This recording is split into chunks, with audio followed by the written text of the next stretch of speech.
Hey welcome back to my channel physics 9.8 और मैं अबरन सारी आपका अपना मास्टर घर का मास्टर। भैया आज आने वाला है मज़ा। एक शॉट में कंप्लीट कर देंगे वीडियो एनसीईआरटी क्लास 12th और NCERT chapter 12 class 10th electricity. ठीक है, क्लास 12th में भी यार ये इलेक्ट्रिसिटी टॉपिक है।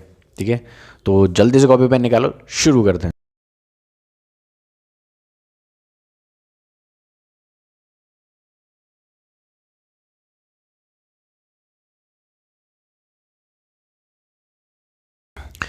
वीडियो शुरू से लेकर आखिर तक देखोगे, बीच में स्किप नहीं करना है। एनसीईआरटी पूरी कवर करने वाले हैं, बिना किसी लाइन बिना किसी वर्ड के छूटे, कोई न्यूमेरिकल नहीं छूटेगा, सब कुछ कवर कर लेंगे एक शॉट में। तो जल्दी से कॉपी पेन निकालो, शुरू करते हैं बच्चों। देखो, सबसे पहले बात है हमारी यहाँ पर इलेक्ट्रिसिटी हैज़ एन इम्पॉर्टेंट। शुरुआत के पैराग्राफ में बकवास है, ना भी पढ़ो तो चलेगा। क्या बात बोल रहा है कि electricity has an important place in our modern society. हमने कहा हमें तो पता ही नहीं था भैया, बहुत ही आला दर्जे की बात बताई। It is controllable, oh my god, and convenient form of energy for variety of uses in homes. ठीक है, तो ऐसी फालतू बात बोल रहा है कि यार कंट्रोलेबल है और इसके बिना हमारी ज़िंदगी है नहीं। ये तुम जो मोबाइल से मेरी वीडियो देख पा रहे हो, मैं ये वीडियो बना पा रहा हूँ, ये लाइट वाइट जल रही है यहाँ पे, सब कुछ लाइट की वजह से ही है। बहुत कन्वीनियंट है और क्या कहते हैं, कंट्रोलेबल है। ठीक है, कन्वीनियंट फॉर्म ऑफ एनर्जी है। ऐसे तो कोयला वोयला जला के भी एनर्जी ले सकते हैं, लेकिन हम लाइट को बहुत कन्वीनियंट मानते हैं, बहुत ही ज़्यादा इजी टू यूज़ है। ठीक है, स्कूल से हॉस्पिटल से इंडस्ट्री है, कुछ भी है, सब में यही सब यूज़ होता है। हमने कहा बहुत नई बात पता लगी हमें। व्हाट कॉन्स्टिट्यूट्स इलेक्ट्रिसिटी, ये सवाल है कि इलेक्ट्रिसिटी बनती कैसी है। How does it flow in electric circuit, हमारे ये सवाल है कि ये वायर्स में कैसे फ्लो कर जाती है। ठीक है, ये एक सवाल है कि वायर्स में कैसे फ्लो कर जाती है, ये बनती कैसे है। ये सारे सवाल तुम्हारे यहाँ पे सॉल्व होने वाले हैं, ये सब सीखोगे। ये लर्निंग आउटकम्स हैं आपके, learning objective. What are the factors that control और regulate the current through an electric circuit. वो कौन कौन से फैक्टर्स हैं जो इलेक्ट्रिक सर्किट में इलेक्ट्रिक करंट को कंट्रोल करते हैं, ये सब देखना है। ठीक है, जैसे कि आपके मोबाइल सर्किट है, इसके अंदर बहुत ही कम मैग्नीट्यूड का करंट फ्लो होता है। ठीक है, और एसी वगैरह जो है उनको बहुत हाई करंट चाहिए, तो कैसे तुम कंट्रोल कर रहे हो इस करंट को, ये सब तुम इसमें सीखने वाले हो। In this chapter we shall attempt to answer such questions. We shall also discuss the heating effect of electric current and its applications. ठीक है, तो बिना किसी बकवास के चलते हैं आगे। इलेक्ट्रिक करंट एंड सर्किट, ये पहली हेडिंग है आपकी। We are familiar with air current and water current. उसने कहा करंट नाम से तो हम बखूबी हु बहू, हम क्या बोलें उर्दू में, क्या बोलूँ मैं तुम्हें हिंदी में भी। करंट, अरे करंट का मतलब बहना, करंट का मतलब होता है बहना। कह रहा है कि एयर करंट, और तुम इन सब से तो फैमिलियर हो, इन्हें तो जानते ही हो तुम। ठीक है, रूबरू हो, रूबरू। ठीक है, हाँ, तो रूबरू हो। करंट का मतलब होता है बहना। देख, मैं तुझे कुछ बातें बताता हूँ, मेरी बात सुनना। सॉरी, मैं आपको कुछ बातें बताता हूँ, इज्जतदार लोग हो तुम। तो करंट के बारे में, करंट वर्ड के बारे में तुम्हें कुछ बताता हूँ। देख, करंट यार हम कुछ एयर करंट भी बोलते हैं, विंड करंट्स बोलते हैं ना हम, और एक हम बोलते हैं वाटर करंट्स बोलते हैं ना हम, है ना भाई, है ना भाई, है ना भाई। वाटर करंट्स सोना नहीं है, जागते रहना है। और एक बात है भैया, हीट करंट के बारे में भी तुमने नाम सुना ही होगा, ना सुना होगा तो अभी सुन लिया, क्या दिक्कत है। तो भैया एयर करंट वो है जो हवा बह रही है, और वाटर करंट वो है जो पानी बह रहा है, और हीट करंट वो है जो हीट एनर्जी फ्लो करती है ना। यार चाय का कप तुमने ला के रखा, वो एकदम से हो गया ठंडा, तो ठंडा कैसे, उसकी हीट एनर्जी चली गई सराउंडिंग में, समझ में आई बात। तो हीट फ्लो कर गई कि नहीं कर गई यार, ठंडे भाई। तो मैं क्या बोल रहा हूँ, तो कप है गर्म और सराउंडिंग है ठंडी, तो हीट फ्लो कर गई कप से सराउंडिंग में। तो मेरी बात सुनो बहुत ध्यान से, हाँ, तो कप से बाहर फ्लो कर गई। तो हाँ, सुनो सुनो सुनो, मेन बात। तो यार हवा जो बहती है वो कब बह रही है, एक हाई प्रेशर पॉइंट से लोअर प्रेशर पॉइंट पे हवा बह जाती है। ठीक है, और हीट क्यों फ्लो करती है, higher temperature to lower temperature heat flow कर जाती है। और पानी क्यों, हाइट डिफरेंस की वजह से। एक पॉइंट ऊंचा कर दो और एक पॉइंट नीचे कर दो, तो यार इन सब को बहने के लिए ना किसी चीज़ की आवश्यकता थी, कुछ नीड थी इनकी, कि इन्होंने कहा हम बह जाएंगे, हवा ने कहा मैं बह जाऊंगी, लेकिन प्रेशर डिफरेंस बनाओ भाई।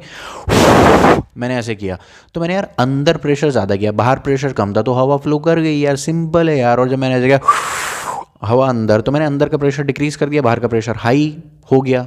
मैंने अंदर का लो कर दिया, तो उसके रेस्पेक्ट में बाहर का हाई हो गया, तो हवा अंदर चली गई। तो खैर ये सब तो बकवास बात है, मैं वापस आता हूँ अपने टॉपिक पे बिना किसी बकवास के। तो यार हम बात कर रहे हैं इलेक्ट्रिक करंट की। तो उसने कहा कि we know that flowing water oh my God, oh my God. हाँ जी, we know that flowing water constitute water current in river. Similarly if the electric charges flows through a conductor, for example through a metallic wire. कह रहा है जिस तरीके से पानी बह रहा है नदी में,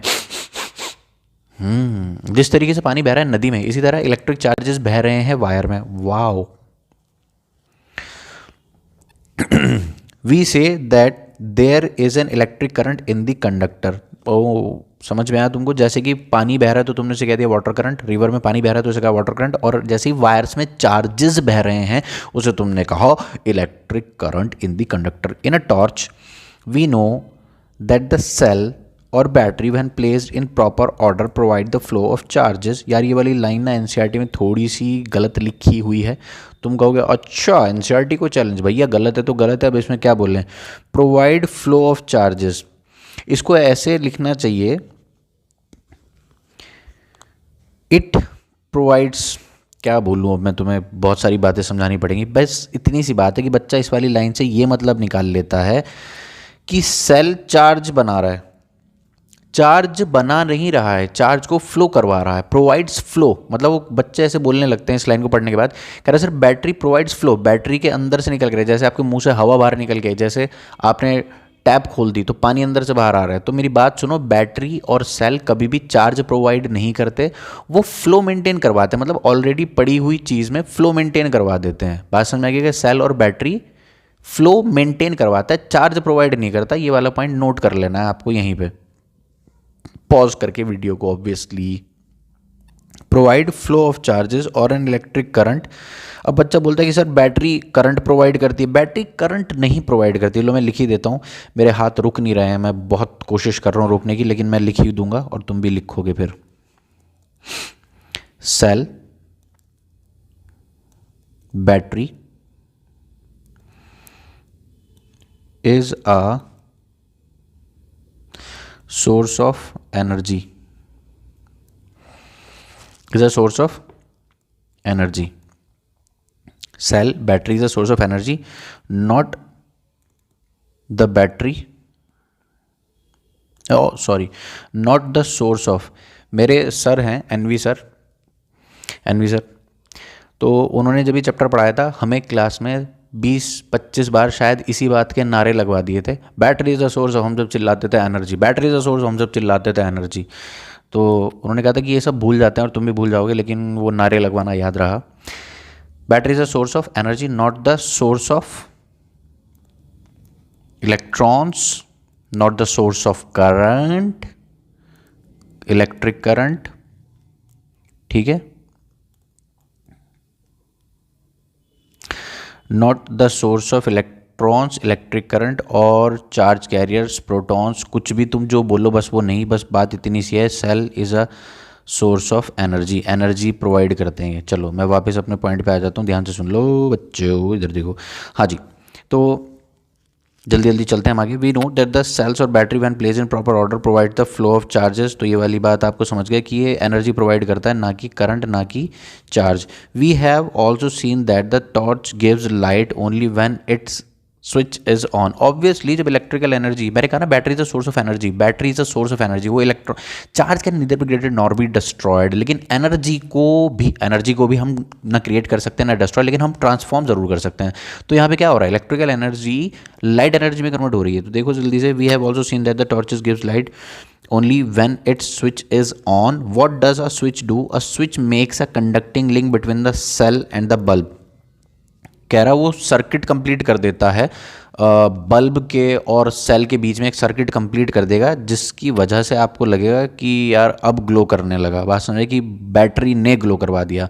तो वहाँ पे सिर्फ एक बटन है, वहाँ पे सिर्फ एक क्या है, बटन। कहाँ गया, हमारी लाइन कहाँ गई?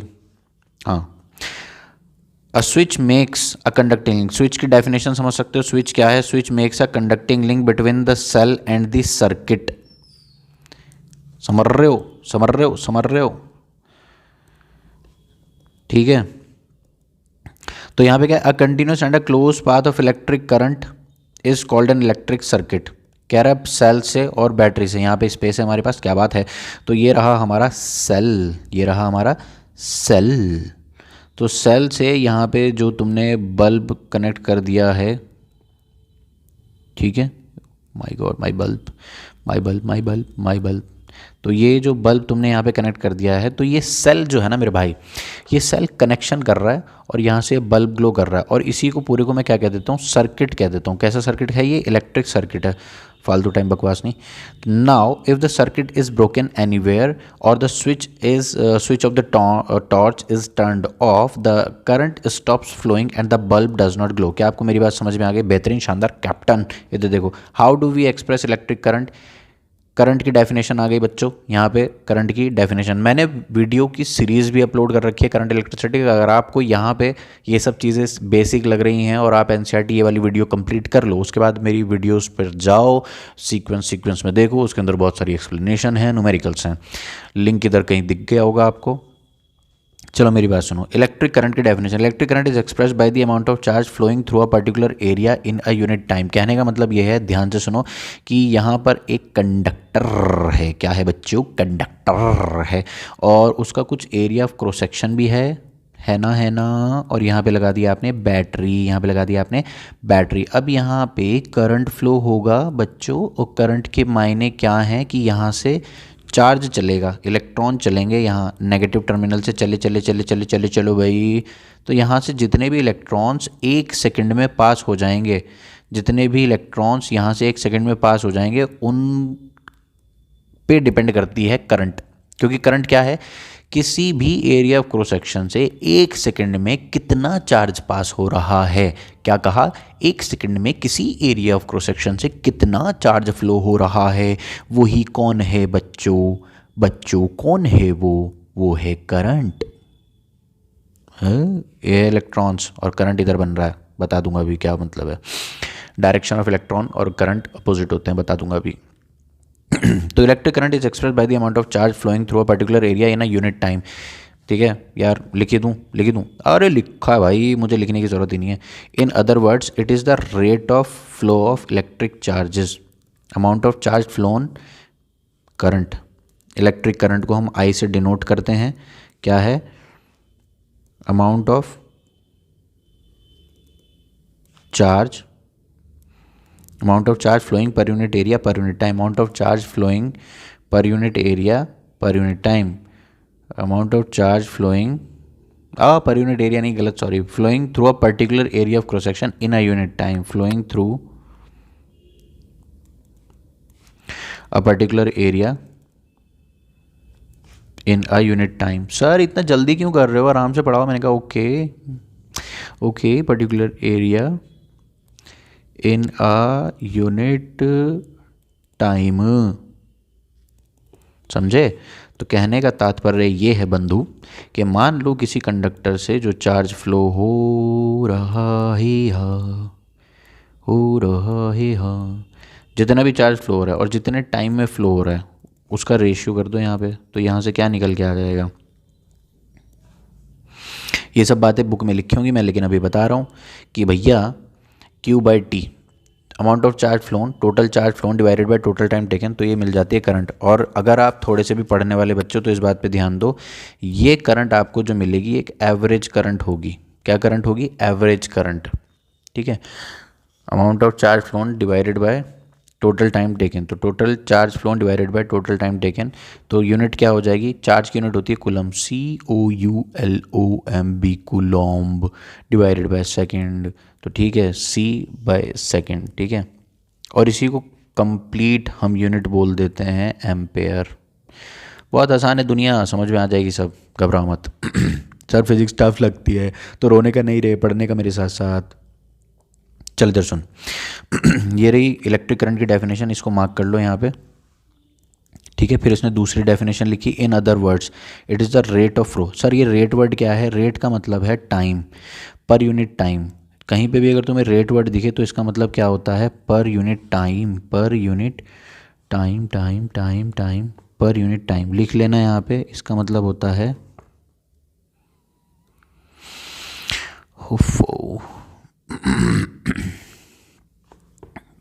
रेट का मतलब होता है पर unit time.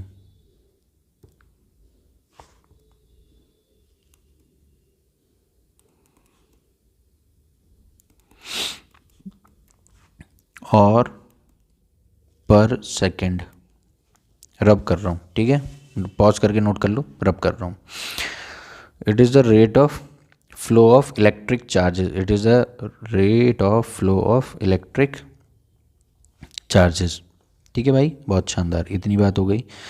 In circuits in circuits using the metallic wires electron constitute the flow of charges, however electrons were not known at the time. यार ये दिक्कत हो गई थी ना उस वक्त ना, इलेक्ट्रॉन के बारे में कोई अता पता नहीं था, लेकिन लोगों ने करंट के बारे में बात करनी शुरू कर दी थी।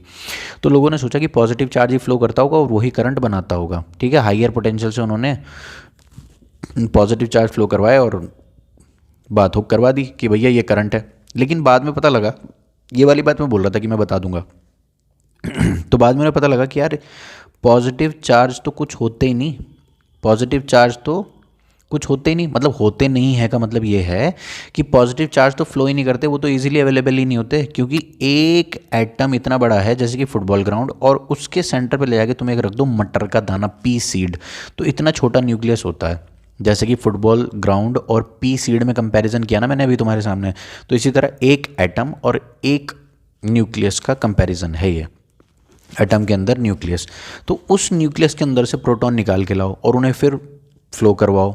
ठीक है, तो ये अपने आप में इम्पॉसिबल सी बात है।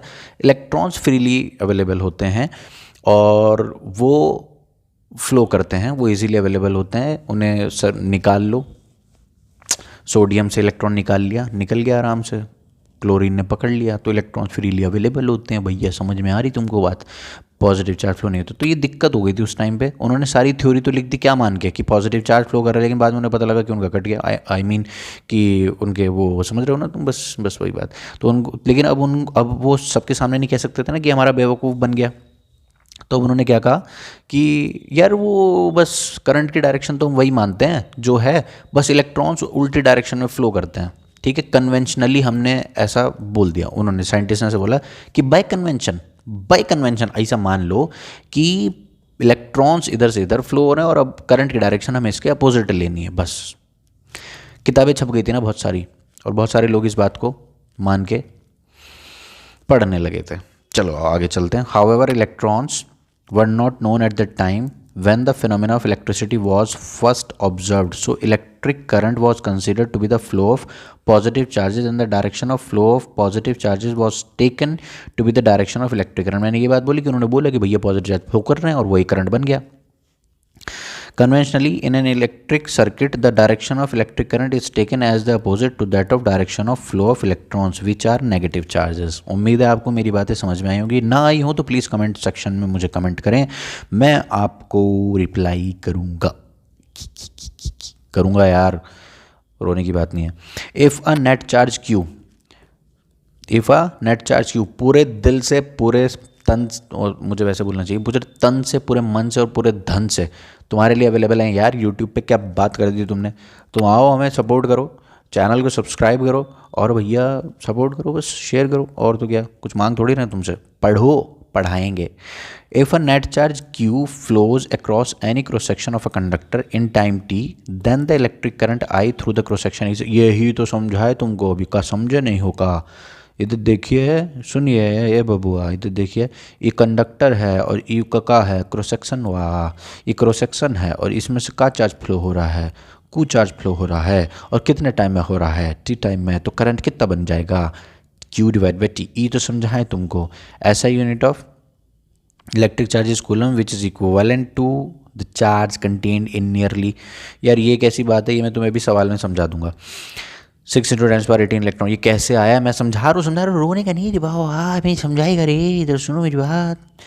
तुमने कहा कि यार नेगेटिव चार्ज, एक इलेक्ट्रॉन के ऊपर कितना चार्ज होता है, 1.6 × 10⁻−19 कूलम। एक इलेक्ट्रॉन के ऊपर कितना चार्ज मांगता है बाबा, 1.6 माइनस के साथ इंटू 10⁻−19 कूलम। मेरे बाबा समझे मेरी बात, इधर देखो बच्चों, इधर देखो बच्चों, 1.6 × 10⁻−19 कूलम। तो एक इलेक्ट्रॉन के ऊपर इतना चार्ज होता है। ठीक है, the electric current is expressed by a unit of ampere. मैंने तुम्हें भी पीछे बता दिया कि कूलम डिवाइडेड बाय सेकंड, इसी को हम कंप्लीट क्या कह देते हैं, एम्पेयर कह देते हैं। Named after the French Andre Marie. हमें क्या मतलब, कौन है, काट दो, ऐसी तैसी नहीं आने वाला, यूपीएससी में भी नहीं आएगा। चलो 1 एम्पेयर की डेफिनेशन समझते हैं। 1 एम्पेयर बहुत इंपॉर्टेंट है। स्टार मार्क कर ले, स्टार मार्क कर ले, स्टार मार्क कर ले, स्टार मार्क एकदम मेरे बच्चों। देखो बच्चों 1 एम्पेयर समझना है। 1 एम्पेयर, 1 एम्पेयर करंट क्या है, Q डिवाइडेड बाई T। मैंने कहा मुझे यहाँ 1 चाहिए, तो यहाँ पे 1 कब मिलेगा, जब मैं चार्ज को 1 कर दूँ, 1 कूलम, और उसको 1 सेकेंड से ही डिवाइड करूँ, तो मैथमेटिकली तो तभी मुझे 1 मिलेगा ना। 1 मिलेगा नहीं मिलेगा भैया, देखो बताओ ना। तो 1 is equal to 1 divide by 1, that's fine, absolutely fine. तो मैं ये कहूँगा कि जब किसी कंडक्टर से 1 कूलम चार्ज फ्लो होगा 1 सेकेंड में, क्या बोले, जब भी किसी कंडक्टर से चार्ज फ्लो होगा 1 कूलम 1 सेकंड में, तो भैया हम कह देंगे कि भैया करंट बन गया 1 एम्पेयर। क्या कहेंगे, 1 करंट बन गया, करंट बन गया 1 एम्पेयर। तो यही डेफिनेशन मैं तुम्हें पढ़वा देता हूँ कि जब भी किसी कंडक्टर से 1 कूलम चार्ज 1 सेकंड में फ्लो होगा, तो उस कंडक्टर का जो करंट बनेगा वो 1 एम्पेयर होगा। स्वाहा, पढ़ लो। 1 ampere is constituted by the flow of 1 coulomb of charge per second, यही बात कहना चाह रहे हैं। That is 1 ampere 1 coulomb per second. बहुत शानदार, बेहतरीन कप्तान। इधर देखो, small quantities of current are express in terms of milliampere. उसने कहा छोटी छोटी छोटी छोटी छोटी छोटी, जैसे यार मम्मी जाती है ना सोनार की दुकान पे, तो मिलीग्राम्स में बातें होती हैं, ठीक है, किलो 1.5 किलो में बातें थोड़ी ना होंगी यार, जब छोटी छोटी बातें हो रही मिली मिली मिली मिली चिटी चिटी। तो यहाँ पे अगर बहुत छोटा करंट, जैसे कि तुम्हारे मोबाइल के अंदर जो करंट फ्लो कर रहा है ना भैया, वो माइक्रो एम्पेयर में कर रहा है, तुम्हें यकीन नहीं आएगा। 1 एम्पेयर का 10 मिलियंथ पार्ट, मतलब 1 एम्पेयर को इतने पार्ट्स में डिवाइड कर दो 10 मिलियन पार्ट्स में, और फिर 10 मिलियन तुम्हें कम समझ में आता है, 10 लाख में डिवाइड कर दो। 10 मिलियन, 10 मिलियन, सही बोल रहा हूँ मैं।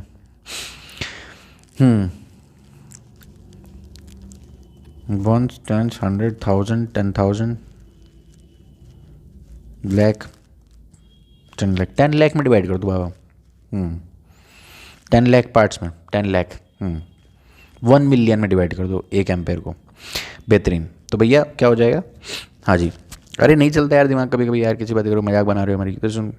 तो भैया मिली एम्पेयर, मैंने आपको ये बात बता दी कि आपके मोबाइल्स में और आपके कंप्यूटर्स में, जो लैपटॉप्स वगैरह जितने भी ये हैं इलेक्ट्रॉनिक सर्किट्स, इनके अंदर जो करंट चलती है ना, वो माइक्रो एम्पेयर में चलती है। और माइक्रो एम्पेयर कितना होता है, 10⁻⁻⁶ एम्पेयर, 10⁻⁻⁶, समझ गए आप। और मिली के नाम पे कौन है, 10⁻⁻3। और नैनो भी होती है, नैनो एम्पेयर, वो होती है 10⁻⁻9 एम्पेयर। नोट कर लेना, नैनो कौन है, 10⁻⁻6 नैनो एम्पेयर, और मेंशन कर दो 1 नैनो एम्पेयर, बाकी तो लिखे हुए हैं यहाँ पे। Micro ampere, nano ampere, nano ampere मतलब 10⁻⁻9 एम्पेयर। नोट कर लो बच्चों, आ जाओ बच्चों, आगे पढ़ेंगे। अब भैया सर्किट में क्या है, एक है इंस्ट्रूमेंट है एमिटर। एक इंस्ट्रूमेंट कौन है, एमिटर के नाम से है, मेजर्स इलेक्ट्रिक करंट। देखो भैया, जैसे कि तुम्हारी मोटरसाइकिल में एक मीटर लगा है जो तुम्हारा नापता रहता है डिस्टेंस, उसे क्या कहते हैं, ओडोमीटर। और एक होता है दूसरा स्पीडोमीटर, तो स्पीड नापने वाला स्पीडोमीटर, और भैया मैं क्या बताऊँ, ओडोमीटर नापता है डिस्टेंस। तो इसी तरह एक होता है एमीटर। एमीटर क्या नापता है बच्चों, एम्पेयर। दैट एम्पेयर से बना एमीटर, ये छुपी हुई बात है, तुम्हें दिख गई होगी कि एमीटर में से खुशबू आ रही है, एम्पेयर तो मतलब इलेक्ट्रिक करंट को मेजर करता है। किसको मेजर करता है, एम्पेयर को, यानी कि इलेक्ट्रिक करंट को। और इसे हमेशा सीरीज में नापते हैं यार, किस में नापते हैं, सीरीज में, सीरीज में लगाते हैं इसको। कहाँ लगाते हैं, सीरीज में। लिखी है इन्होंने ये बात, it is always connected in series in a circuit through which the sir, जिस भी वायर में करंट, मान लो इस वायर में बतानी है तुम्हें करंट कितनी बह रही है भैया, तो यहाँ पे लगा दो, ला के बीच में इसको कट करो, एमीटर लाओ, एक पॉइंट इसको इधर लगा दो, दूसरा जो कटा हुआ पॉइंट है वो इधर लगा दो। तो भैया मेरी बात समझ में आई तुम्हें, जिस भी वायर में तुम्हें इलेक्ट्रिक करंट पता लगानी होगी भैया, जिस भी वायर में तुम्हें इलेक्ट्रिक करंट पता लगानी होगी, उस वायर के बीच में लगेगा, मतलब उस वायर में लग जाएगा ये, ठीक है, बेहतरीन बात है। शोज द स्कीमेटिक डायग्राम, एक डायग्राम बना के वो यहाँ पे हीरो बन रहे हैं कि देखो हमने यहाँ पे एक सर्किट बना के दिखाया। ये कौन है तुम्हारा, गुल्लू, बल्ब है, bulb, bulb.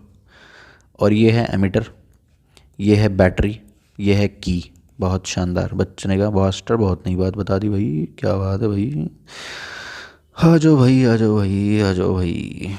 Typical electric circuit comprising electric bulb, ammeter, plug की बकवास। Note the electric current flows in the circuit from positive terminal to the positive terminal of the cell to the negative terminal of the cell through a bulb and an ammeter. ध्यान दो मेरे बच्चों, current यहाँ से flow करता है, current हमेशा positive terminal से नेगेटिव टर्मिनल की तरफ आता है, करंट फ्लो करता हुआ, जिससे तुम कहते हो इलेक्ट्रिक करंट। लेकिन यहाँ इलेक्ट्रॉन्स कहाँ से कहाँ फ्लो होंगे, ये बात अभी तुम्हें बताई उल्टी डायरेक्शन, यानी इलेक्ट्रॉन नेगेटिव टर्मिनल से चलेंगे और पॉजिटिव टर्मिनल को पहुँचेंगे। समझ में नहीं आई तुम्हें बात? इलेक्ट्रॉन्स पहुँचेंगे नेगेटिव टर्मिनल से उठकर पॉजिटिव टर्मिनल पे, ठीक है। और करंट की डायरेक्शन कहाँ से कहाँ मानी जाएगी, पॉजिटिव टर्मिनल से नेगेटिव टर्मिनल पर। बहुत शानदार, कोई भी खास बात नहीं है यहाँ पे।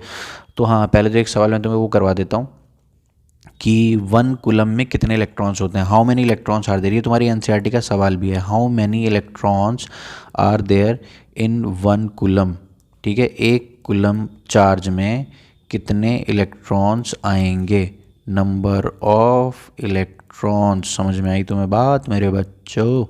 देखो देखो भाई, चार्ज तो बन रहा है इलेक्ट्रॉन से ही, चार्ज तो बन रहा है इलेक्ट्रॉन से ही। तो एक इलेक्ट्रॉन के ऊपर कितना चार्ज होता है, इलेक्ट्रॉनिक चार्ज कितना है, 1.6 इंटू 10⁻⁻19 कूलम। सर माइनस तो लगा, मैंने कहा भैया मैग्नीट्यूड की बात कर रहा हूँ सिर्फ, ठीक है। मैग्नीट्यूड इसका इतना है।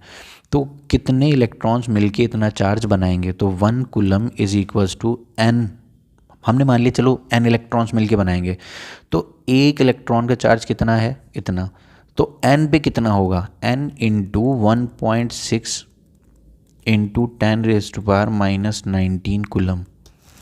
तो यहाँ से n निकल आएगा जब आप क्या करोगे, 1 coulomb divided by 1.6 into 10⁻⁻19 coulomb. बात समझ में आ गई क्या? तो कूलम से कूलम हुआ कैंसिल और n की वैल्यू आ गई 6.25 इंटू 10⁻18। मौज बनाओ, पार्ले जी खाओ, मौज बनाओ। समझ में आ गई तुम्हें बात? इसी को लिख रहा था 6 इंटू 10⁻18। बेहतरीन, आ जाओ चलो। अच्छा, एक सवाल है यहाँ पे, सॉल्व एग्जाम्पल। मैं तो सॉल्यूशन छुपा के करूँगा। उसने कहा करंट ऑफ 0.5 एम्पेयर, 0.5 एम्पेयर का करंट फ्लो कर रहा है। मेरे पीछे छुप गया क्या सवाल? लो देख लो, 0.5 एम्पेयर, 0.5 एम्पेयर, ये लिखा सवाल। 0.5 एम्पेयर करंट फ्लो कर रहा है, 0.5 एम्पेयर, और 10 मिनट्स तक इलेक्ट्रिक बल्ब को जलाया। कितने मिनट्स तक जलाया? 10 मिनट्स तक जलाया।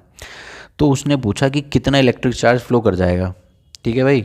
मान लो कि यहाँ पर एक वायर है, ये रही, और मतलब ये कंडक्टर मान लो, ये हो गया। अब इसके अंदर 0.5 एम्पेयर करंट फ्लो हो रही है। कितनी देर तक फ्लो हो रही है? 10 मिनट तक। कितनी देर तक फ्लो हो रही है? 10 मिनट तक।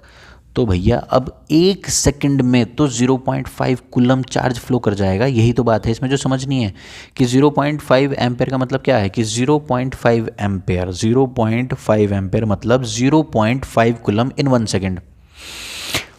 5 एम्पेयर का मतलब क्या होगा, 5 कूलम इन 1 सेकेंड। 1 एम्पेयर का मतलब क्या है, 1 कूलम इन 1 सेकेंड। 10 कूलम का मतलब क्या है, 10 एम्पेयर का मतलब क्या है, 10 कूलम इन 1 सेकेंड। सर मैंने कहा हाँ, क्या ऐसा मतलब नहीं हो सकता कि 10 एम्पेयर लिखा है तो 10 कूलम इन 1 सेकेंड तो ठीक है, आप बोल रहे हो? मैंने कहा हाँ बोल रहा हूँ। क्या ऐसा नहीं हो सकता कि 20 कूलम इन 2 सेकेंड? आई कैसी बातें करते हो तुम, जब तुम्हें कहा ना पर सेकेंड पे नापना है, तो इसका मतलब भी तो वही हो गया, समझे? घबराने की बात नहीं है। तो हाँ, तो हम वापस आते हैं अपने कॉन्सेप्ट पे। तो 0.5 एम्पेयर, 0.5 एम्पेयर मतलब 0.5 कूलम। कितनी देर में? 1 सेकंड में। समझ में आ गई बात? कितनी देर में? 1 सेकंड में। तो 10 मिनट में कितना होगा भैया? निकाल लो, निकाल लो। 0.5 एम्पेयर मतलब 0.5 कूलम कितनी देर में? 1 सेकंड में। और 10 मिनट में कितने सेकंड है? 10 इंटू 60 इंटू 0.5, आंसर। बेहतरीन बेहतरीन बेहतरीन बेहतरीन।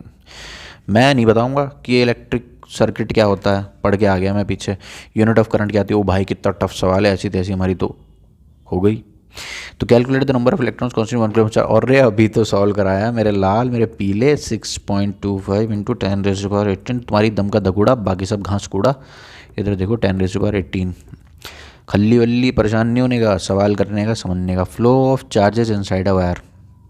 How does a metal conduct electricity, you would think that a low energy electron would have great difficulty passing through a solid conductor. Inside the solid, the atoms are packed. भैया मेरी बात सुनो, ये बात कुछ ऐसी समझाना चाह रहा है कि कैसे इलेक्ट्रॉन की ज़िंदगी का इसने खुलासा किया है यहाँ पे, कि कैसे इलेक्ट्रॉन यहाँ से फ्लो होता है। देखो क्या मतलब, कैसे इलेक्ट्रॉन अपने घर से निकल के मंजिल तक पहुँचता है, इस बात का खुलासा किया है इन्होंने यहाँ पर श्रीमान एनसीईआरटी वालों ने। और ये रहा कंडक्टर, और उन्होंने हेडिंग डाल के सम्मान दिया इलेक्ट्रॉन के स्ट्रगल को, flow of charges inside a wire. बहुत ही शानदार बात है। आ जाओ,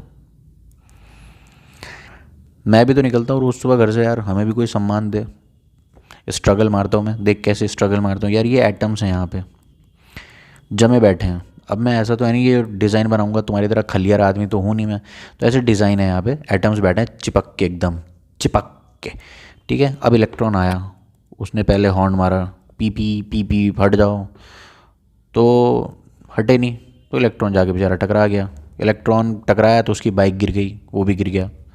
ठीक है, फिर दोबारा उठा टकराने के बाद। यहाँ पे मैं ना बीच में से थोड़ा सा गैप दिखा रहा हूँ, गैप होता नहीं है, मतलब इलेक्ट्रॉन्स के लिए ही होता है, और वो गैप इतना ज़्यादा नहीं होता कि तुम्हें आंखों से दिख जाए। ठीक है, ऐसा है यहाँ पे, दुनिया ऐसे सजी हुई है।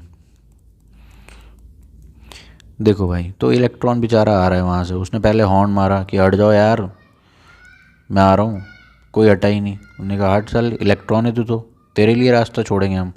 तो बेचारा जो इलेक्ट्रॉन आ रहा था उसकी बाइक आके टकरा गई, ऐसे आके ऐसे टकरा गया, फिर वो उसकी बाइक गिर गई, फिर वो उठा, फिर उसने अपनी डायरेक्शन इधर को करी, फिर यहाँ के दीवार से टकरा गया, फिर ऐसे सीधा नहीं आएगा, बीच में उसे अड़चन मिलेगी ना, हम तो स्ट्रगल बता रहे हैं उसका। तो यहाँ पे जब ऐसे जाएगा वो, तो यहाँ से इधर जाके इससे टकरा जाएगा, फिर इससे टकरा के इधर जाएगा तो इससे टकरा जाएगा, फिर इधर टकरा जाएगा, इधर टकरा जाएगा, इधर टकरा जाएगा, इधर टकरा जाएगा, टकरा गया टकरा गया टकरा गया टकरा गया, मस्त मस्त मस्त। तो इलेक्ट्रॉन की ज़िंदगी आसान नहीं है, इलेक्ट्रॉन होना भी कोई आसान बात नहीं है।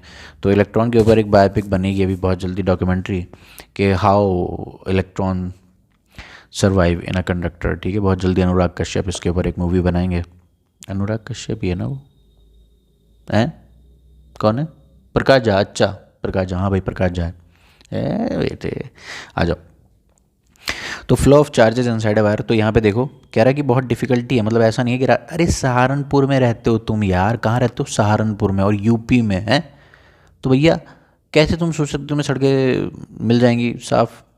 आदमी का बच्चा, बकरी का बच्चा, कभी भी आ सकते हैं, कोई फ़र्क नहीं है तुम्हारे रास्ते में। हाँ, तो you would think that a low energy electron would have a great difficulty through a solid conductor inside the solid, the atoms are packed together with a little spacing between them, but it turns out that the electrons are able to travel through a perfect solid crystal smoothly, ऐसा लगता है तुम्हें, and easily, almost as if they were in vacuum. The motion of electrons in a conductor, however, is very different from that of charges in empty space. मैं तुम्हें वही बता रहा था कि empty space में तो वो चलता चला जाएगा, लेकिन यहाँ कंडक्टर के अंदर अगर बात चल रही है तो उसकी ज़िंदगी आसान नहीं है, उसे बहुत सारी दिक्कतों का सामना करना पड़ता है, बहुत सारी दिक्कतों का सामना करना पड़ता है। However, is different from the when a steady current flows through a conductor, the electrons in it move with a certain average drift speed. इस ड्रिफ्ट स्पीड के बारे में क्लास 12th में तुम बहुत तसल्ली से पढ़ने वाले हो, ठीक है, तो इसे मार्क कर लेना यहाँ पे। ड्रिफ्ट स्पीड वो है जिस स्पीड से इलेक्ट्रॉन्स तुम्हारे भाग रहे हैं कंडक्टर के अंदर। बात समझ में आई तुमको?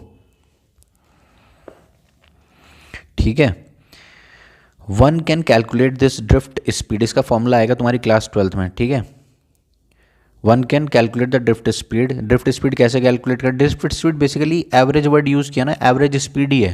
कह रहा है एक कंडक्टर मान लो, तुम क्या मान लो, एक कंडक्टर, उस कंडक्टर का एक एंड पे जब शुरू हो करंट और दूसरे एंड पे पहुँचे, तो देख लो मैं क्या बोल रहा हूँ, सुनो। हाँ, कि इलेक्ट्रॉन जो इधर से एंटर करा वो वहाँ तक जो पहुँचा, जितने टाइम में पहुँचा उस टाइम से कर दो डिवाइड, तो स्पीड आ जाएगी। When it is found to be actually very small, लेकिन वो बहुत कम होती है, 10⁻³ मीटर पर सेकेंड, यानी कि 1 millimetre in 1 second. How is it that an electric bulb lights up सून। हाँ, अब एक सवाल है, बच्चा बोले कि अच्छा इतनी हल्की स्पीड से चलता है, मैं तो नीचे से बटन दबाऊं और ऊपर वाला मंजिल जो सबसे ऊपर वाला फ्लोर है वहाँ का बल्ब एकदम ग्लो कर जाता है, अच्छा मास्टर बेवकूफ़ बनाएगा। ना ना ना ना ना भाई, ऐसी बात है ये कि देखो पाइप में पानी रुका हुआ है, पाइप में पानी रुका हुआ है, तुमने इधर से टैप ऑन करी, इधर से टैप ऑन करी और एकदम से पानी बाहर आ गया। अगर पाइप में पानी रुका हुआ है तो टैप ऑन करी, पानी बाहर, भले कितना लंबा पाइप हो, अगर टैप में पानी भरा हुआ है, सॉरी पाइप में पानी भरा हुआ है तो इधर से टैप ऑन और इधर से पानी बाहर एकदम से। लेकिन अगर खाली है तो पहले तो ये भरने में पाइप के अंदर घूम घूम के वहाँ तक पहुँचेगा तो टाइम लग जाएगा ना।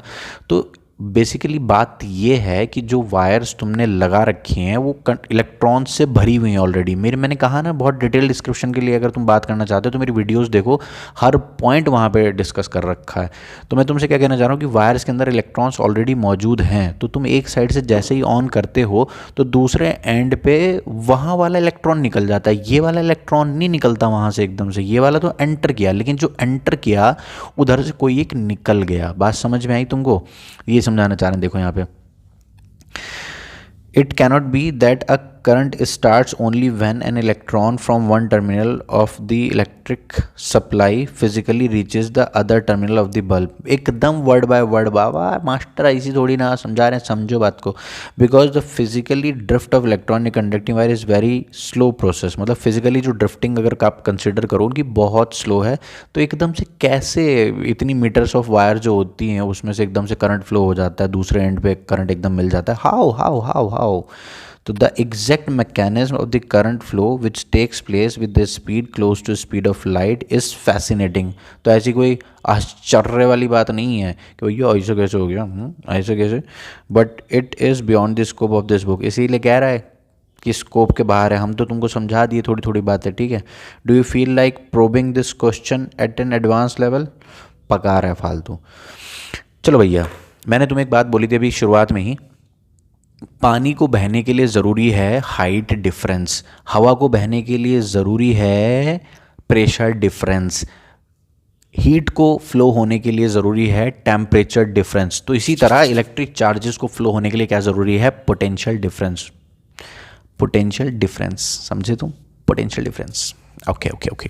तो पोटेंशियल वर्ड सुन लेते हैं और पोटेंशियल डिफरेंस वर्ड समझ लेते हैं और फिर हम समझ ही जाएंगे कि यार चार्जेस क्यों फ्लो हो रहे हैं। आ जाओ। तो देखो भैया, जो भाई एनसीईआरटी से बाहर नहीं जाऊंगा मैं इस वीडियो में। आपको अगर मेरी क्या मतलब, आपको अगर चाहिए कि मैं इससे कुछ एक्स्ट्रा सीखूं तो एक सीरीज़ अपलोड हुई है, उसका प्लेलिस्ट का लिंक आएगा दिख जाएगा, ठीक है, डिस्क्रिप्शन में भी है, पढ़ लेना, देख लेना। What makes the electric charges to flow? Let us consider an analogy. मैं तो तुमको पहले ही बता दिया, ये तो अब बता रहे हैं। हाँ जी, let us consider the analogy of flow of water. Charges do not flow in a copper wire by themselves. पानी अपने आप फ्लो नहीं करता, चार्जेस अपने आप फ्लो नहीं करते। Just as water in a perfectly horizontal tube does not flow. ठीक है, हॉरिजॉन्टल आपके घर में एक ट्रे लो, उसके अंदर पानी डालो, पानी भर दो, तो वो ऐसे फ्लो नहीं करेगा अपने आप, ऐसे रखे रखो रहेगा। ठीक है, तो आपने जैसे ही एक हाइट पे किया तो पानी ऐसे फ्लो कर जाएगा। बात समझ में आई कि नहीं आई? तो वही कह रहा है, is connected if one end of the tube is connected to tank of water. अच्छा, दो दूसरी बात भी बोल रहा है कि ज़रूरी नहीं कि आप पाइप को ऐसे उठाओ भी। अब घर में जो फिटिंग हुई हुई है तो उसे थोड़ी ना तुम उठाते फिरोगे ऐसे, तो एक साइड से टैप ऑन कर दोगे तो दूसरी साइड पानी पहुंच जाएगा। तो ये प्रेशर डिफरेंस है। क्या है बाबा? Pressure difference. एक साइड प्रेशर लो और एक साइड प्रेशर हाई। जिस साइड से तुमने टैप ऑन करी वहाँ प्रेशर ज़्यादा है, जिस साइड पे तुम्हें पानी चाहिए वो प्रेशर लो है। तो high pressure to low pressure. मच्छर उड़ रहे हैं यार यहाँ पे। यार भाई स्प्रे क्यों नहीं करता तू यहाँ पे? हाँ, खाऊंगा यार, डेंगू शेंगू हो जाएगा। तो ओमिक्रॉन वैसे ही चल रहा है, ओमिक्रॉन चला, ठीक है। हाँ भाई, तो कह रहा है if one end of the tube is connected to a tank of water kept at higher level. ये बात भी बोल रहा है भाई, कहाँ गया मैं? कह रहा है या तो tap one end of the tube is connected to a tank of water kept at higher level, higher level पे हो, तब फ्लो करेगा। Such that there is a pressure difference between the two ends of the tube, water flows out of the other end of the tube. बहुत शानदार, मैं कुछ नहीं बोलूंगा। For the flow of charges in a conducting metallic wire the gravity of course has no role to play. Oh my god, तुम ऐसा सोच रहे थे क्या? ये किताब वाला तुमको इतना बेवकूफ़ समझता है, कह रहा है ग्रेविटी का रोल नहीं है, कभी तुम समझो। किताब वाला भी ना एकदम झंडू है वे। तो अबे इतना तो हमको भी पता है, ग्रेविटी तो ऐसे तो वायर से लटका रखी होती है हमने ऊपर पहाड़ों से, और नीचे इलेक्ट्रिसिटी फ्लो कर रही होती है, लोग जाके वहाँ जैसे पानी में नहा के आते हैं ना, वहाँ कैंपटी फॉल में ऐसे वहाँ चार्जेस में ऐसे लपेट लपेट के कुछ भर के ला रहे होते हैं वहाँ से। बेवकूफ़, मुझे पढ़ के गुस्सा आ गया यार, कैसी बात लिखी है। Gravity of course has no role to play. अच्छा बता दिया तुमने, अच्छी बात की। The electrons move only if there is a difference in electric pressure called as potential difference. Called as electric potential difference कह रहा है चार्जेस सिर्फ तब फ्लो होंगे जब वहाँ पे इलेक्ट्रिक पोटेंशियल डिफरेंस होगा। तो पोटेंशियल डिफरेंस क्या है, मतलब why the charges are flowing in a conducting metallic wire, why the charges are flowing, then the answer of this question is the electric potential difference is the main cause. The electric potential difference is the main cause of charges flowing in a conducting metallic wire. बेहतरीन शानदार कप्तान, इधर देखो, along the conductor. This difference of potential may be produce by battery. हाँ, तो battery इसलिए चाहिए होती है मेरे भाई, बैटरी इसलिए चाहिए होती है कि बैटरी इसलिए चाहिए होती है ताकि वो इलेक्ट्रिक पोटेंशियल डिफरेंस क्रिएट कर सके। क्या क्रिएट कर सके? इलेक्ट्रिक पोटेंशियल डिफरेंस क्रिएट कर सके। क्या क्रिएट कर सके? Electric potential difference. Battery is a source of energy. बच्चे पूछें क्या मैं ये बोल दूं कि battery is a source of electric potential? नहीं, कभी नहीं, कभी नहीं, कभी नहीं बोलना। हाँ, तो battery is a source of energy है, उसका काम है वो इलेक्ट्रिक पोटेंशियल डिफरेंस क्रिएट करना, उसी की वजह से एनर्जी मिलती है। समझ में आ रही तुम सबको बात? तुम्हें भी समझ में आ रही है? चलो आगे इधर देखो। The difference of potential may be produce by a battery consisting of one और मोर इलेक्ट्रिक सेल। कह रहा कुछ भी हो, एक से ज़्यादा हो, कुछ भी हो, the chemical action within the cell generates potential difference. यार ये एक और इसने बात जोड़ दी, इसकी ऐसी की तैसी साली की। पता क्या है, ये क्लास 12th इलेक्ट्रोकेमिस्ट्री में, केमिस्ट्री में पढ़ोगे तुम। क्लास 12th में एक चैप्टर आएगा इलेक्ट्रोकेमिस्ट्री, वहाँ पढ़ोगे तुम ये बातें कि केमिकल रिएक्शन सेल के अंदर क्या कर रही हैं। अब यार ये बात बोलनी ज़रूरी थी यहाँ पे, पागल। चलो मैं तुम्हें बता देता हूँ, अब तो इसने बात बोली दी है तो यार जो तुम्हारे घर में जो वो लगा है ना इन्वर्टर, ट्यूबलर इन्वर्टर है ना, बड़े बड़े से, अरे जिससे लाइट जाने पर लाइट आती है यार, उसके अंदर तुम्हें पता है एसिड वगैरह डाल रखा होता है।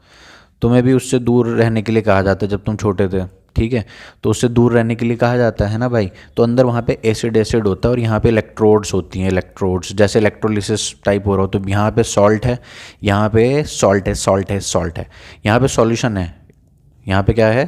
सॉल्यूशन। कैसे सॉल्यूशन है वो?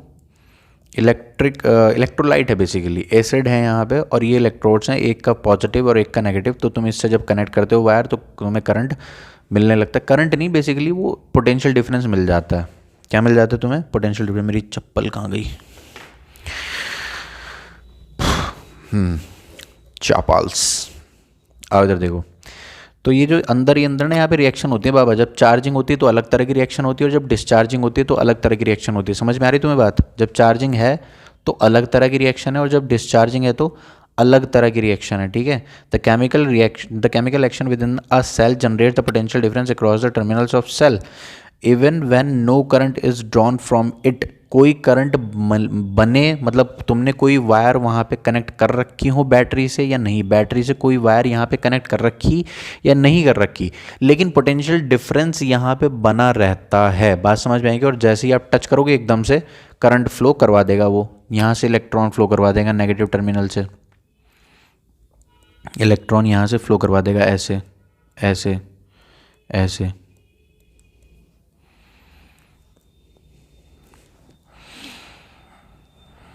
क्या कह रहे हैं? हाँ, when the cell is connected to a conducting circuit element the potential difference sets the charges in motion. मैं वही बोल रहा हूँ कि जैसे ही तुम कनेक्ट करोगे तो उन चार्जेस को मोशन में ले आएगा। वहाँ किसी कंडक्टर में ऐसा नहीं कि जब सेल और बैटरी कनेक्ट होती है तभी इलेक्ट्रॉन्स उसके अंदर आते हैं, ऑलरेडी होते हैं, बस सेल और बैटरी लगने से वो मोशन में आ जाते हैं, उन्हें एनर्जी मिल जाती है मूव करने की। मेरी बात लिख लो, नोट कर लो, दिमाग में चिपका लो कि कंडक्टर के अंदर ऑलरेडी इलेक्ट्रॉन्स होते हैं, समझ में आई बात। कंडक्टर के अंदर उस वक्त इलेक्ट्रॉन नहीं आते जिस वक्त बैटरी कनेक्ट होती है, उसके अंदर ऑलरेडी होते हैं, बस बैटरी कनेक्ट करते ही वो मोशन में आ जाते हैं। क्या आपको मेरी बात समझ में आ रही है कि वो एकदम से मोशन में आ जाते हैं? बेहतरीन।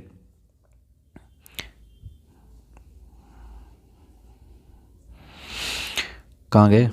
When a cell is connected to a conducting circuit element, the potential difference sets the charges in the motion in the conductor and produces an electric current. In order to maintain the current in a given electric circuit, the cell has to expand its chemical energy stored in it. Very important point. यही है जो सीधे मुंह इसने कोई बात कही है कि बैटरी को कुछ एनर्जी स्पेंड करनी पड़ती है उन्हें मोशन में रखने के लिए। समझ में आई बात? एक मैंने बचपन में किताब के अंदर, बचपन तुम्हारे जितना था जब मैं, तो मैं किताबें पढ़ता रहता था इधर उधर की, तो ऐसा कोई मैंने एक फिगर देखी थी कि हाउ ईएमएफ वर्क्स। तो यहाँ पे ऐसा था कि एक आदमी खड़ा हुआ है यहाँ पे, एक आदमी खड़ा हुआ है यहाँ पर, वो उसके दो हाथ ऐसे दिखा रखे हैं यहाँ पे, और मर जाओ, क्या हो गया भाई? तो उसके दो हाथ दिखा रखे थे यहाँ पे, एक ऐसे और एक ऐसे, ये उसके दो हाथ हैं। तो यहाँ पे वो बॉल रख रहा था, वो बॉल ऐसे स्लाइड हो गए और फिर यहाँ से ऐसे आ रही थी, फिर ये बॉल यहाँ से उठाता था, उसे ऊपर रख देता, बॉल फिर स्लाइड होकर नीचे आ जाती थी। तो ये इसके ऊपर लिखा हुआ था सेल, और ये थे इलेक्ट्रॉन्स। तो उन्हें सर्किट में कंटिन्यूस फ्लो करवाने के लिए man has to expand its energy, man has to expand some amount of energy continuously. ठीक है, ऐसा नहीं कि एक बार फ्लो करवा दिया तो उसके बाद ठीक है बैटरी बैठी है आराम से, चिल्ली चाय वाय लेके आओ, ऐसा वैसा नहीं है, लगातार काम करना पड़ेगा। बात समझ में आएगा कि एक बार मोशन करवा दिया उसके बाद अपने आप होता रहा, ऐसा नहीं है। ठीक है, electric potential difference between 2 points in electric current, some current is बकवास बात लिखी है यार। मैं तुमको समझाता हूँ कि पोटेंशियल क्या होता है और पोटेंशियल डिफरेंस क्या होता है। देखो भाई, एक पॉइंट का पोटेंशियल डिफाइन करना है। वैसे ये मेरी वीडियोस में अलग से एक वीडियो बना रखी है, पोटेंशियल ऑफ अ पॉइंट और पोटेंशियल डिफरेंस बिटवीन 2 पॉइंट्स। ये बात तुम वीडियो में बहुत अच्छे से सीखोगे, यहाँ पे तो मैं बस शॉर्ट में बताऊंगा।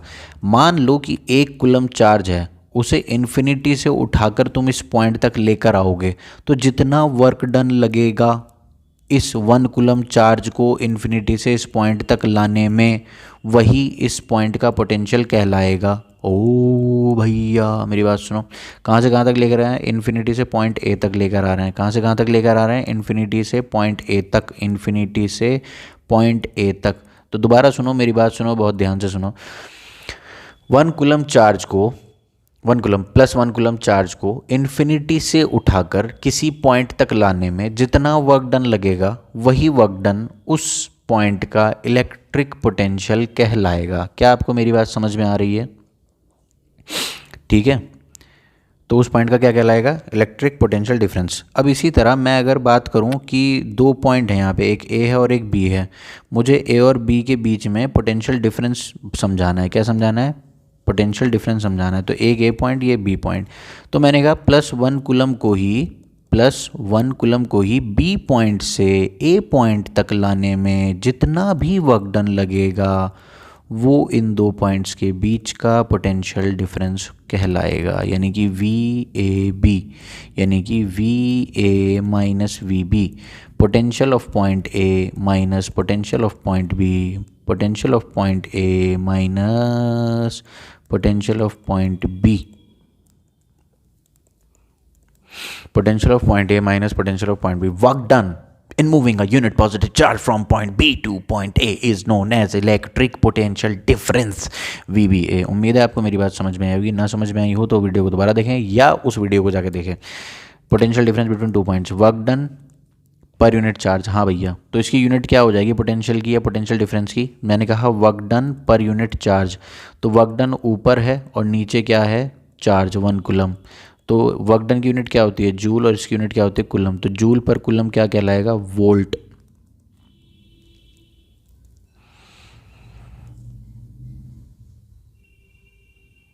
जूल पर कूलम को क्या कहेंगे?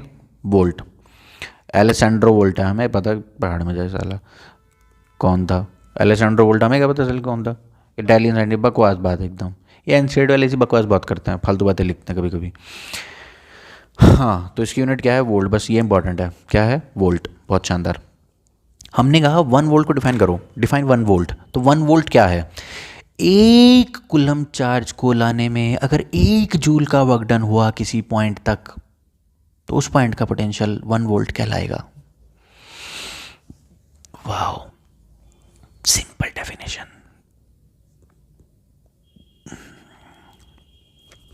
ये बेवकूफ़ 1 वोल्ट पोटेंशियल डिफरेंस समझा रहा है। बताता ना यार, पहले मैं समझा रहा हूँ भाई। मैंने तो तुम्हें 1 वोल्ट की डेफिनेशन समझा दी। 1 वोल्ट किसी पॉइंट का पोटेंशियल, अगर potential of point A is equal to 1 volt है, तो इसका मतलब ये है कि ए पॉइंट तक 1 कुलम चार्ज को लाने में 1 जूल का वर्क डन लगा, तो पोटेंशियल ऑफ पॉइंट ए कितना हो गया? 1 वोल्ट। यही बात अगर मैं तुमसे कहूँ कि ए और बी के बीच में जो पोटेंशियल डिफरेंस है वो 1 वोल्ट है, तो इसका मतलब ये है कि बी से ए तक जाने में 1 जूल का वर्क डन लगा जब 1 कुलम चार्ज को लेकर जा रहे थे। ठीक है। The amount of work done in moving a unit positive charge from point B to point A is known as is equal to potential difference of electric potential difference of 1 volt. दोबारा when 1 joule amount of work is done in moving a unit positive charge from point B to point A, ठीक है, then the potential difference between point B and point A is equal to 1 volt। 1 volt। मेरी बात सुनो बच्चों, इधर देखो, लिख दे। अरे यार ये मैंने बोल दिया, पढ़ के देखो, समझ में आएगा। ठीक है। 1 वोल्ट क्या है? 1 जूल 1 कुलम। ठीक है, जूल पर कुलम, इसी को 1 वोल्ट बोलते हैं। बहुत शानदार। The potential difference is measured in terms, और कितनी बड़ी बात बताई भैया। सुनो, वोल्ट मीटर से नापते हैं पोटेंशियल डिफरेंस 2 पॉइंट के बीच में, यही कहना चाह रहा है, और इसे हमेशा पैरेलल में लगाते हैं। ठीक है। The potential difference is measured by means of an instrument called voltmeter. The voltmeter is always connected in parallel across the points. जिस भी, देखो ये सर्किट है, रेजिस्टेंस है, कुछ भी है, तुम्हें इन 2 पॉइंट के बीच में नापना है कि कितना पोटेंशियल डिफरेंस है, तो वोल्टमीटर लाओ और इन 2 पॉइंट के बीच में कनेक्ट कर दो। बस समझ में आ गई तुम्हें बात? आग लगा दो, आग लगा दो भैया, आग लगा दो, पढ़ पढ़ के आग लगा दो। पढ़ पढ़ के आग लगाने से मेरा मतलब है किताबें नहीं फूकनी है, आग लगाना मतलब लोगों की जला दो। इतना पढ़ो कि तुमने आग लगा दी, समझे? बहुत शानदार। चलो आओ सवाल देखते हैं। How much work is done in moving a 2 coulomb charge across 2 points having potential difference of 12 volt. 2 point के बीच में 12 वोल्ट का पोटेंशियल लग गया। अरे भैया इससे आसान क्या ही मिलेगा, इससे आसान तुमको क्या मिलेगा। 2 कुलम चार्ज को लेके जा रहे हैं और 12 वोल्ट का पोटेंशियल डिफरेंस है, तो work done divided by 2 coulomb is equals to 12 volt. तो वर्क डन कितना आ गया? 24 जूल। अरे भैया समझे कि नहीं? बुरुआ देखो, name the device that helps to maintain electric potential difference across the conductor. बकवास, सेल और battery. What is meant by saying that potential difference between 2 points is 1 volt. बता दिया तुमको कि 1 जूल का वर्क डन लगेगा 1 कुलम चार्ज को ले जाने में। क्या रे? How much energy is given to each coulomb of charge passing through a battery. हाँ जी, ईच कुलम, 1 कुलम चार्ज कितनी एनर्जी प्रोवाइड करेगा, ये है सवाल जो तुम्हारे कॉन्सेप्ट्स को स्ट्रॉन्ग करेगा। Very conceptual question. I really appreciate that the NCERT is putting this type of question in text. तो 6 वोल्ट क्या है? Work done divided bye 1 coulomb, तो 6 जूल। 1 कुलम चार्ज को बैटरी 6 जूल की एनर्जी देगी, तो उस बैटरी का जो पोटेंशियल है, पोटेंशियल डिफरेंस है 2 पॉइंट के बीच में, वो 6 वोल्ट है। मेरे बच्चों समझ में आई तुम्हें बात? और यहाँ पे ऐसी फालतू बात अब शुरू होने वाली है ना कि तुम कहोगे क्या ही बात है ये। देखो, सेल होता है, बैटरी होती है, इलेक्ट्रिक कंपोनेंट्स होते हैं, कनेक्टिंग वायर्स होती हैं, and it is convenient to draw a schematic diagram in which different components of the circuit are represented by symbols conveniently। और फालतू बात है भैया। एक सेल होगा तो ऐसे दिखा देंगे, हमने कहा बहुत ही बड़ी बात बता दी। एक सेल होगा तो ऐसे, और मल्टीपल सेल होंगे तो ये बन जाएगी बैटरी। और उसके बाद प्लग है जो कि स्विच ऑफ है। अगर बीच में बिंदी नहीं है तो स्विच ऑफ है। अरे स्विच ऑफ है। और अगर बीच में बिंदी आ गई, जैसे कि यहाँ पे, जैसे कि बिंदी आ गई, तो बिंदी आ गई मतलब स्विच क्लोज्ड है। स्विच क्लोज्ड का मतलब ये है कि करंट अब फ्लो होगा। बच्चे बोलते हैं इसके जैसे बच्चे बोलते हैं कि यार क्लोज कर दिया अब तो स्विच हमने, अब कैसे करंट फ्लो होगा सर, कह रहे हैं स्विच क्लोज और आप कह रहे हैं करंट फ्लो। वह गधे, स्विच क्लोज करने का मतलब है कि अब तुमने की लगा दी, वहाँ पे बिंदी लगा दी, की लगा दी। ऐसा होता है, देखो मैं समझाता हूँ। गलत नहीं है बच्चा, ये बच्चा बहुत मासूम है, क्यूट है ये, क्यूट। सुनो यार, ये है, ये तुमने लगा रखी है और यहाँ पे लगा रखा है बल्ब। तो यहाँ पे ना मैं की इंसर्ट कर दूंगा तो सर्किट क्लोज्ड कहा जाएगा। जूम कर लो। यहाँ पे ना मैं एक लोहे का कुछ ऐसे की ला के रख दूंगा। तुम लैब में जाओगे, तुम्हारे स्कूल अगर गरीब नहीं है तो तुम्हारे स्कूल में ये एक की रखी होगी, उस की को मैं इंसर्ट कर देता हूँ और जब मुझे ज़रूरत नहीं होती मैं उस की को ऐसे बाहर निकाल लेता हूँ। बात समझ में आ गई कि, और जब मुझे सर्किट कंप्लीट करना होता है मैं इस की को ऐसे इंसर्ट कर देता हूँ। समझ में आ गई तुम्हें बात? तो सर्किट क्लोज होने का मतलब ये है। समझ में आई तुम्हें बात? मैं नहीं बता रहा यार, ये आगे बहुत ही बकवास बात है। वायर मतलब यार अगर ऐसा दे रखा होगा तो उसके अंदर करंट डिवाइड होगा, मतलब पानी इधर जाता हुआ इधर भी जाएगा, इधर से आने वाला पानी इधर भी जाएगा और इधर भी जाएगा। यहाँ पे इधर वाला पानी इधर ही जाएगा, उसका इससे कोई लिंक नहीं है। मतलब क्रॉस ओवर का मतलब यह है कि इसके ऊपर से जा रहा है, ठीक है, इसके ऊपर से जा रहा है, ठीक है। लेकिन ये वाला जो जॉइंट है, ये वाला जो जॉइंट है, ये जॉइंट है, ठीक है। क्या है? जॉइंट। मतलब यहाँ से जो ब्लड आएगा वो इधर भी जाएगा और इधर भी जाएगा। इलेक्ट्रिक बल्ब दिखा दिया यार। रेजिस्टेंस नाम की चीज़ है ना, ये अभी आने वाली है तुम्हारी। रेजिस्टेंस अड़चन यार, अड़चन ये हैं बेसिकली जो करंट को कंट्रोल करते हैं। रेजिस्टेंस बढ़ा दो घटा दो, ये तुम्हारे करंट को कंट्रोल कर लेंगे, ठीक है। रेजिस्टेंस बढ़ा दोगे तो करंट कम हो जाएगा, रेजिस्टेंस कम कर दोगे, रेजिस्टेंस कम कर दोगे तो बढ़ जाएगा। कौन? करंट। रियोस्टेट एक वेरिएबल रेजिस्टेंस है। ये एक ऐसी बात है जैसे जैसे मेरी बात सुनो। हाँ, जैसे तुम सब्ज़ी तोलवाने जाते हो तो वो 1-1 किलो के उठा के रखता है जब 1 किलो तोलना होता है, ठीक है। 1 किलो रखा, फिर तोल लिया। तुमने कहा नहीं 5 किलो करो, फिर उसने सामान उठा के रखे, 5 किलो सामान रख दिया, 2-2 किलो के 2 रख दिए, 1-1 किलो का रख दिया। लेकिन जो इलेक्ट्रॉनिक है, इलेक्ट्रॉनिक वेइंग मशीन है, उसके अंदर थोड़ी ना कुछ अलग अलग से वेट रखने पड़ते हैं, तो वो वेरिएबल रीडिंग्स हैं, उसके अंदर वेरिएबल वेट्स ऑलरेडी अवेलेबल हैं। उसको डिस्कस मत कर रहो, मतलब यहाँ पे उसमें दिमाग ना लगाओ। मैं जो कह रहा हूँ वो समझो कि यार एक रेजिस्टेंस है जिसके ऊपर लिखा है 1 ओम, 10 ओम, 15 ओम, ठीक है, अलग अलग हैं ये। लेकिन मैं कह रहा हूँ अब यहाँ से 1 2 3 4 5 6 7 8 9 10 11 12 13 14 15 16 17 18 20 25 30 ऐसे सीक्वेंस में जा रहा है। तो वेरिएबल रेजिस्टेंस उसे कहते हैं रियोस्टैट। क्या कहते हैं मेरे बच्चे उसको? रियोस्टैट। एमीटर कौन है? जो करंट को नापेगा। वोल्टमीटर कौन है? जो पोटेंशियल डिफरेंस को नापेगा। यार इसमें पोलैरिटी होती है, बात नोट करना कि इसके अंदर पोलैरिटी होती है। एमीटर में और वोल्टमीटर में पोलैरिटी होती है। ऐसा नहीं है कि तुम इन्हें कैसे भी लगा दो, इनको एक ही तरीके से लगाया जाता है। इनके अंदर एक प्लस होता है, एक लाल होता है और एक काला। तो रेड वाला रेड वाले से ही लगेगा, काला वाला काले वाले से ही लगेगा। समझ में आ गई बात? रेजिस्टेंस में पोलैरिटी नहीं होती, नो पोलैरिटी। इसको चाहे ए बी को उल्टा भी करके रख दूँ मैं यहाँ पे तो कोई फ़र्क नहीं पड़ेगा। समझ में आ रही तुम्हें बात? ओम्स लॉ, घंटी बजाओ, ओम्स लॉ। ओम्स लॉ से मेरा मतलब यह है कि घंटी बजाओ, ओम्स लॉ आ गया है। बात समझ में आ गई क्या? और यही है जो चैप्टर का दिल है, चैप्टर का दिल, जान है ये, यही ओम्स लॉ। तो ओम्स लॉ ने बेसिकली क्या किया?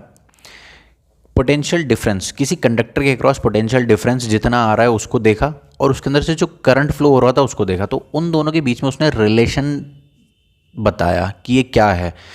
Potential difference across the ends of conductor और the electric current flowing through that conductor, इन दोनों के बीच में उसने रिश्ता बताया कि रिश्ता क्या होगा। बात समझ में आ गई क्या? यार ये कुछ एक्टिविटी है। उसने यहाँ पे कई सारे सेल लगा रखे हैं। उसने कहा पहले एक सेल कनेक्ट करके देख लो कितना करंट फ्लो हो रहा है, फिर 2 सेल कनेक्ट करके देखो, फिर 3 सेल, फिर 4 सेल। तो तुम देखोगे करंट उसी सीक्वेंस में बढ़ती जा रही है। पहले आई थी, फिर 2 आई थी, फिर 3 आई हो गई, फिर 4 आई हो गई। बात समझ में आ गई क्या? बहुत शानदार, बेहतरीन। पढ़ के देखना, तो समझ में आएगी। मैं तुम्हें एक एक्सपेरिमेंट है, उस एक्सपेरिमेंट की वीडियो का लिंक भी मैं नीचे डाल दूंगा। ओम्स लॉ का एक सेटअप बॉक्स होता है जो बना बना आया था, और मैं फिर कह रहा हूँ अगर तुम्हारा स्कूल गरीब नहीं है तो तुम्हारे स्कूल में भी एक सेटअप बॉक्स होगा। स्कूल में जाना, उस सेटअप बॉक्स का प्लग लगाना और वहाँ पे रियोस्टेट और बैटरी को कम ज़्यादा करके वो रिलेशनशिप देखना जो अब हम सीखने जा रहे हैं। ठीक है।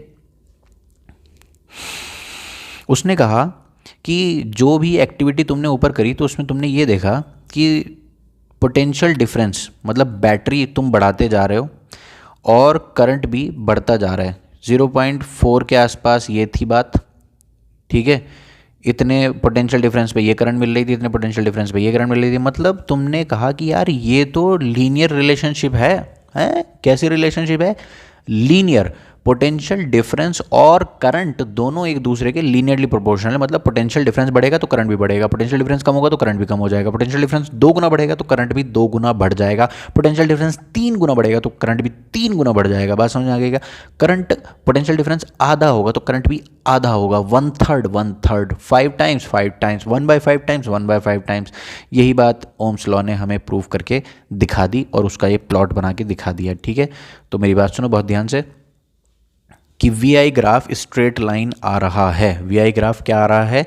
Straight line. किसी कंडक्टर से जब तुमने पास होने वाले करंट को रखा एक्स एक्सिस पे और जो बैटरी उसके क्रॉस लगा रहे थे उसको रखा तुमने वाई एक्सिस पे, तो जब ग्राफ मिला वो कैसा आया मेरे भाई? स्ट्रेट लाइन आया। जर्मन फिजिसिस्ट थे जर्मन साइमन ओम, जॉर्ज साइमन होगा मैं, हमें क्या पता क्या करना अपने लेने। हाँ, found that relationship between the current I flowing in a metallic wire and the potential difference across its terminal. The potential difference V across the ends of conductor, ये है भैया ओम्स लॉ। इसको मार्क करो यहाँ पे। ये कौन है? Ohm's law. ठीक है। हाँ जी।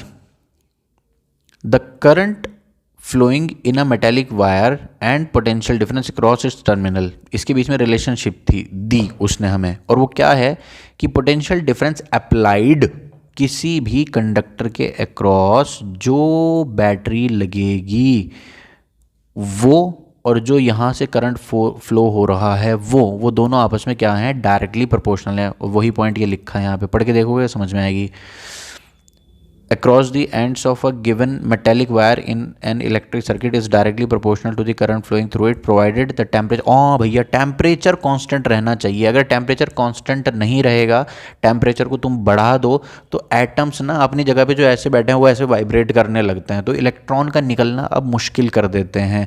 तो अब करंट घट जाता है। तो हाइयर टेम्परेचर पे उतने ही पोटेंशियल पे कम करंट मिलेगा, लोअर टेम्परेचर पे उतने ही पोटेंशियल डिफरेंस पे ज़्यादा करंट मिलेगा। तो इसीलिए उसने कहा कि अगर तुम पोटेंशियल को वेरी कर रहे हो तो ध्यान रखना टेम्परेचर कांस्टेंट रहे। टेम्परेचर का रोल नहीं आना चाहिए अमाउंट ऑफ करंट फॉर्मेशन में। बात समझ में आ गई क्या? ठीक है। तो यहाँ पर ध्यान से देख लो कि यार ये वाली बात तुम्हें समझनी है कि V is directly proportional to I, V is equals to I, और यहाँ पे लगा दिया तुमने एक कांस्टेंट। ये क्या है? एक कांस्टेंट है, प्रोपोर्शनैलिटी कांस्टेंट, और इसी को तुम क्या कह देते हो? Resistance. R is constant for a given metallic wire at a given temperature and is called as resistance and is called its resistance. जिस कंडक्टर के लिए बात हो रही है उसका रेजिस्टेंस निकल के आएगा। और ये रेजिस्टेंस क्या है? रेजिस्टेंस क्या है? जो इलेक्ट्रॉन्स के फ्लो को हिंड्रेंस देता है। इलेक्ट्रॉन के फ्लो को क्या देता है? हिंड्रेंस। अपोज ना कहो, मतलब हिंड्रेंस। बस ऐसा नहीं कि उल्टा धक्का मारेगा, धक्का नहीं मार रहा है, मतलब निकलना मुश्किल कर रहा है। बेसिकली क्या कर रहा है? निकलना मुश्किल कर रहा है। ठीक है। तो उसकी यूनिट क्या होती है? ओम ही उसकी यूनिट रख दी उसने। ठीक है। और उसको ऐसे इस सिंबल से दिखा देता है। ठीक है। ये इसे ओमेगा भी कहते हैं, ग्रीक लेटर। ठीक है। तो आर क्या आ गई? V/I। ठीक है भैया। अब उसने कहा कि किसी कंडक्टर ओम तो उसने कहा मुझे अब डिफाइन करो कि 1 ओम क्या है, 5 ओम क्या है। ठीक है। तो 1 ओम वो है कि किसी कंडक्टर के अक्रॉस तुम ले जाके लगाओ 1 वोल्ट की बैटरी। कितनी बैटरी लगाओ तुम? 1 वोल्ट की बैटरी लगा दो उसके अक्रॉस, और उससे मिलने वाला करंट कितना हो? 1 एम्पेयर। 1 वोल्ट की बैटरी लगाने पर अगर तुम्हें करंट मिल रहा है 1 एम्पेयर तो उस कंडक्टर का रेजिस्टेंस 1 ओम है। उस कंडक्टर का रेजिस्टेंस क्या है? 1 ओम। बात समझ में आई क्या?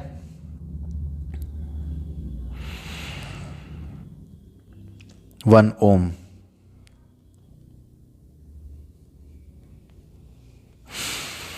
हाँ जी, अब हमने कुछ ऐसी बातें ऑब्ज़र्व करी जो आपको भी ऑब्ज़र्व करनी चाहिए और इनके ऊपर सवाल भी आते हैं।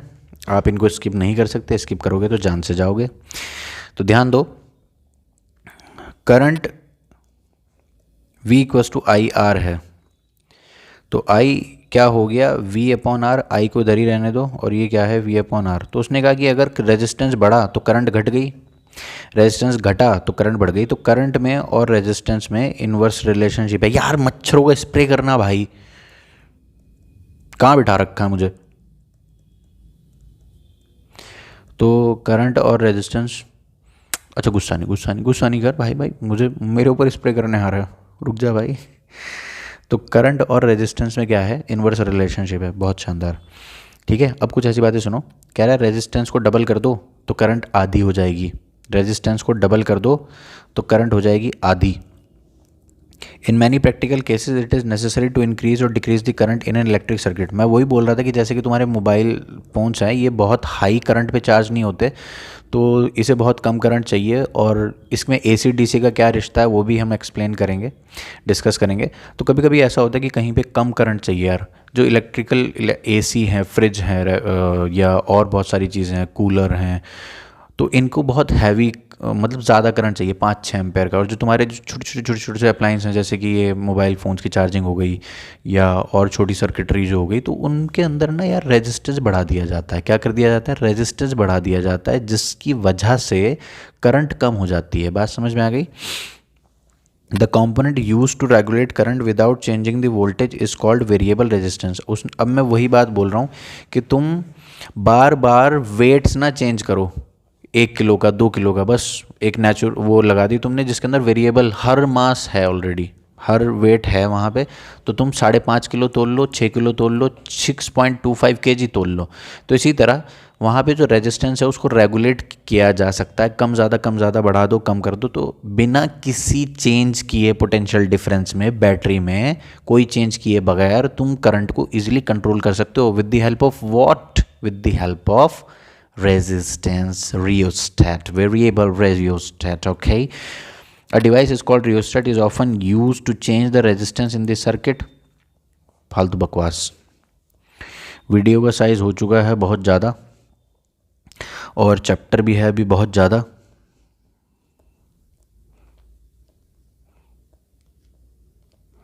तो इसे 2 शॉर्ट में कवर करते हैं। अगला शॉर्ट ज़रूर देखें यार, ये 2 में नहीं हो पाएगा, 3 में होगा। मैं तीनों को कंबाइन करके एक ही बना दूंगा, और जैसा तुम चाहोगे वैसा कर दूंगा। ये वीडियो मैं अपलोड कर रहा हूँ, तुम्हें मिल रही है ये जो वीडियो जो तुम देख रहे हो। तो प्लीज़ मुझे बताएं कमेंट सेक्शन में कि बाकी फर्दर कैसी वीडियोज़ आपको चाहिए, और हमारे चैनल को सपोर्ट करें, बहुत सारा प्यार करें, और वही सारी बातें जो बहुत सारे यूट्यूबर्स कहते हैं। ठीक है, तब तक नेक्स्ट वीडियो जब तक तुम्हें मिले, तब तक के लिए bye bye, see you soon, enjoy.